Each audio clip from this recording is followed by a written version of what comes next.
Hola, ¿cómo estás? Este es el José Luis Moreno y quédate bienvenido a este episodio del podcast de Constelación SEO, el podcast sobre SEO y posicionamiento web de Adestra Marketing. Si es la primera vez que nos escuchas, puedes suscribirte para ser notificado sobre futuros episodios relacionados a este tema.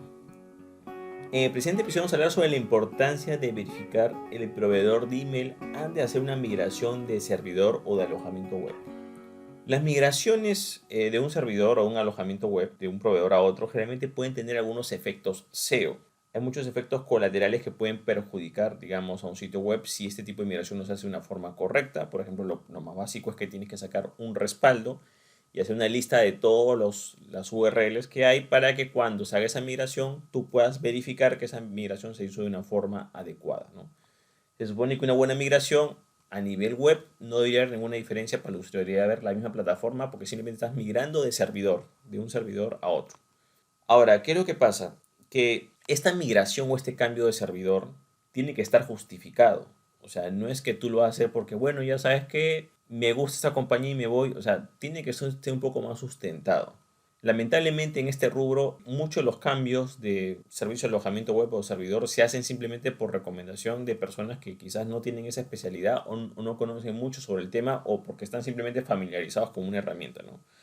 Por ejemplo, el caso estándar es el siguiente. El cliente tiene un sitio web en un servidor y de repente viene un diseñador o un desarrollador y dice, mira, ¿sabes qué? Voy a hacer el sitio web, pero mira, este servidor no está muy bueno, mejor cámbiate a este. Y el cliente decide cambiarse.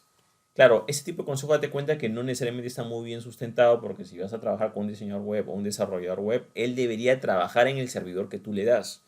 El tema de la recomendación de un servidor, si bien la puede hacer, ten en cuenta que no necesariamente va a ser su especialidad o no necesariamente te está dando un consejo imparcial. Por ejemplo, hay casos en que solamente la persona está acostumbrada a trabajar en dos y tres servidores y los otros servidores como que no los conoce muy bien, entonces prefiere ir a lo conocido, ¿no?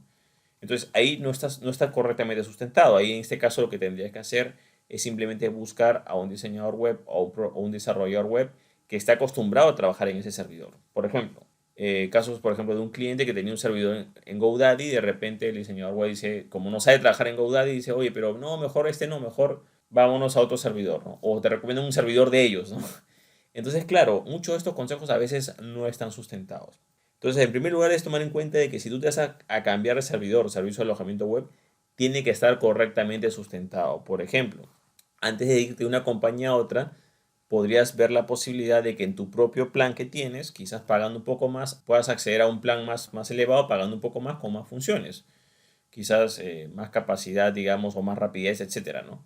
O que puedes usar más páginas. Entonces, lo importante que tomar en cuenta es que ese cambio tiene que estar justificado. Por ejemplo, cuando se justifique el cambio, desde mi punto de vista, de una compañía a otra, por supuesto, si tienes una compañía, vamos a poner un ejemplo, estás en Latinoamérica y tienes una compañía, un proveedor local, eso no tiene futuro. Es mejor que te vayas a una compañía reconocida, por ejemplo, una empresa de Estados Unidos o de Europa, porque tiene otra performance, tiene más soporte, tiene mejores servidores, o sea, te va a dar un mejor servicio. Entonces, ahí sí, si tienes una compañía que no es muy reconocida, a una compañía reconocida, claro, vale la pena que te cambies en ese aspecto, ¿no?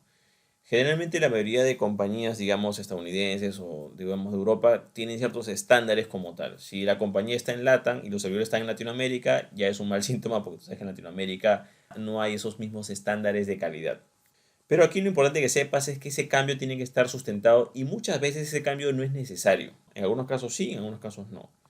Entonces, por ejemplo, si tú ya estás en una compañía reconocida, no tiene mucho sentido que te vayas a otra compañía reconocida. Entonces ahí el cambio no estaría justificado. O por ejemplo, también quizás en una compañía reconocida de servidor que tienes y puedes hacer un upgrade y puedes ir a un plan que pagas un poco más y tienes lo que necesitas ahí mismo, ¿no?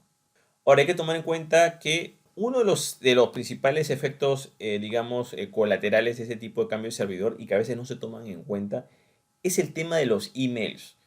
Los emails tienen que estar, tienen un proveedor generalmente, ¿no? Este proveedor puede ser el mismo servidor o el mismo servicio de alojamiento web o también puede ser un servicio externo, ¿no? Por ejemplo, el servidor puede estar en GoDaddy, digamos, o en HostGator, pero los correos los puede administrar el propio GoDaddy o HostGator o también pueden estar con un servicio externo como Workspace, digamos, en el caso de Google, digamos, ¿no? O un servicio que no tiene nada que ver con el servidor. Entonces, ¿qué es lo que pasa? Que a veces cuando se hace esta migración no se toma en cuenta que los correos están a nombre, digamos, están en otro servicio. Entonces, ¿qué es lo que pasa? Que automáticamente esos correos se van a desconfigurar. Todos los correos que dependan del servidor Si los correos dependen del servidor y se cambia de servidor, esos correos se pueden deshabilitar. Ese es el primer problema que hay. Ahora, otro problema que también hay, por ejemplo, si bien se supone que ya se ha hablado en anteriores ocasiones que lo ideal es que conserves el mismo dominio, hay casos en los cuales el dominio no se cambia, se mantiene el mismo dominio, pero se cambia la titularidad. O sea, te migra de servidor y el dominio es el mismo, pero lo traspasas a otra empresa. También hay un problema. ¿Por qué? Porque los correos también se van a desconfigurar, aún teniendo un proveedor externo, ¿no? Entonces, a veces estos correos o ese tipo de acciones no tomen en cuenta que si es un negocio con actividades, esos correos se pueden inhabilitar y pueden estar desactivados o sin funcionar días, incluso semanas. Entonces, los correos son un punto importante a tomar en cuenta. No te los puedes tomar a ligera, sobre todo si el negocio que va a hacer esa migración de servidor o alojamiento web es un negocio que ya tiene clientes, que utiliza sus correos y tiene tráfico. O sea, tienes que tener mucho cuidado. Es fundamental, en primer lugar, saber cómo están funcionando los emails, cuántos emails son, quién es el proveedor, porque quizás tú eres un desarrollador o eres un SEO y de repente haces esa migración y no te das cuenta y te metes en un problema que ni siquiera sabes, ¿no? Hay que tomar en cuenta que la migración de un servidor a otro o un servicio de alojamiento web a otro conlleva muchas más cosas de las que estás viendo inicialmente. No solamente la parte de la web, sino es todo lo que dependa de ese servicio. Los puntos más importantes está la parte de email, la parte del dominio y la parte del servidor o alojamiento web. Cada uno puede ser independiente. Por ejemplo, puede ser el caso que tú tengas el dominio, el alojamiento web y los emails con una sola empresa. Totalmente válido, puede ser. Pero también puede ser de que quizás el dominio está con una empresa, el servidor con otra empresa y los correos con otra empresa. Entonces ahí cambia la situación, porque solamente, o sea, después de migrar tú puedes configurar todo, pero también tienes que ver que todo funcione, que esté configurado. Si es una empresa externa, a veces, por ejemplo, tiene unas instrucciones que tú das para que el correo no funcione con el servidor, sino que funcione con ese proveedor externo, pero tienes que ingresar esa información. Entonces tienes que saber cuál es la situación, cómo está funcionando el email, quién es el proveedor, quién es el proveedor de dominio y quién es lo que es el servidor. En algunos casos está junto, pero en la mayoría de casos no lo está.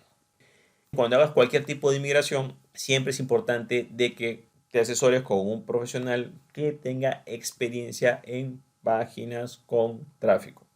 Hay una gran diferencia entre una página ya existente y haces un traspaso y la página tiene tráfico. Hay una gran diferencia. ¿Por qué? Porque si ya tiene tráfico, pues si haces una migración mal, puedes perder SEO.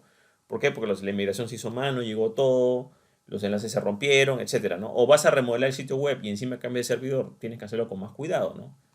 Entonces, si la persona tiene experiencia en tráfico, gestionando negocios o sitios web que tengan tráfico real, claro, va a tener cuidado porque sabe que si un cambio mal hecho te puedes tumbar el SEO, o sea, puede perjudicar el posicionamiento en buscadores porque de repente, no sé, pues borra unos enlaces o unas páginas y ese tráfico se perdió.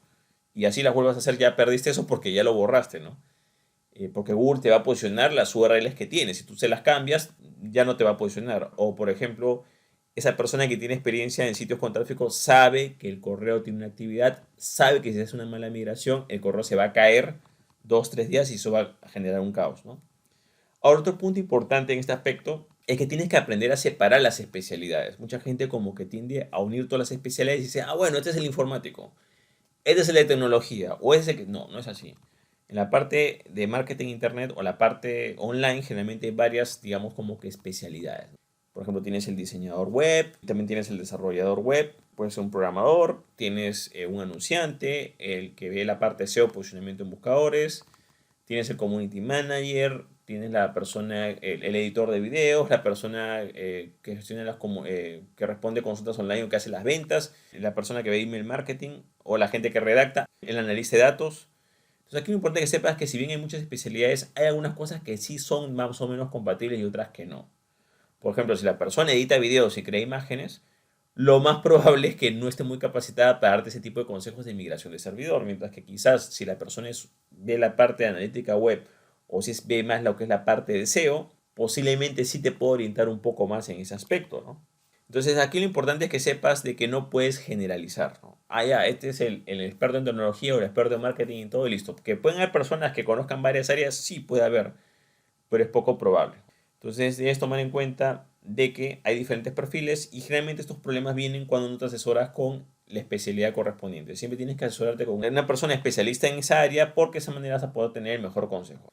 Y para finalizar, y es un punto que también muchas veces no se analiza con lo que son las migraciones en servidores, que a veces también no se ve de forma inmediata, pero a veces cuando la persona quiere regresar al servicio, se equivocó, quiere rehacer las cosas, un factor que es tomar en cuenta es el cambio de planes. Lo que es Internet en general, cuando tú contratas un servicio, tú tienes esa tarifa del día en que tú lo contrataste y si tú mantienes ese servicio por varios años, digamos que la empresa no está obligada, pero generalmente tiende a mantenerte esa tarifa o esos beneficios. Pero ¿qué es lo que pasa? Si tú dejas ese servicio, te vas y te equivocas, no sé lo que sea, y quieres regresar, no vas a tener el mismo servicio, vas a tener el servicio con las nuevas condiciones actuales al año presente. Te doy un ejemplo sencillo, ¿no? Yo en el año 2010 compré mi servidor y todavía lo tengo, un plan de HostGator, y me acuerdo que venía con, creo que 100 sitios. Voy a crear hasta 100 dominios y 100 sitios en ese servidor, me parece, ¿no?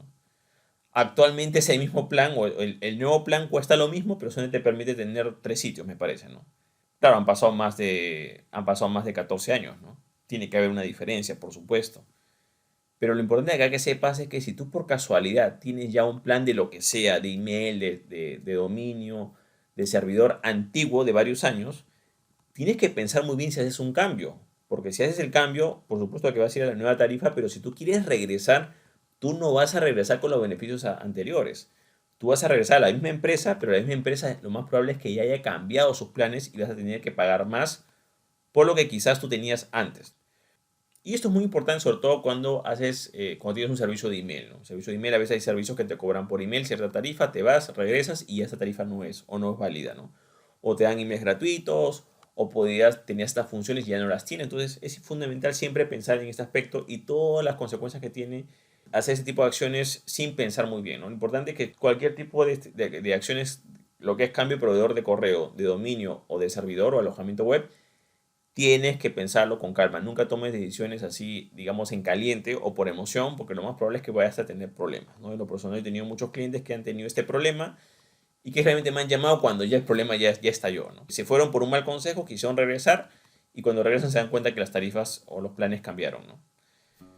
Bueno, eso es todo conmigo. Espero que te gustó este episodio. Si te gustó, entonces hacer clic en me gusta, dejar tu comentario en la parte de abajo, compartir el episodio y por supuesto suscribirte al podcast.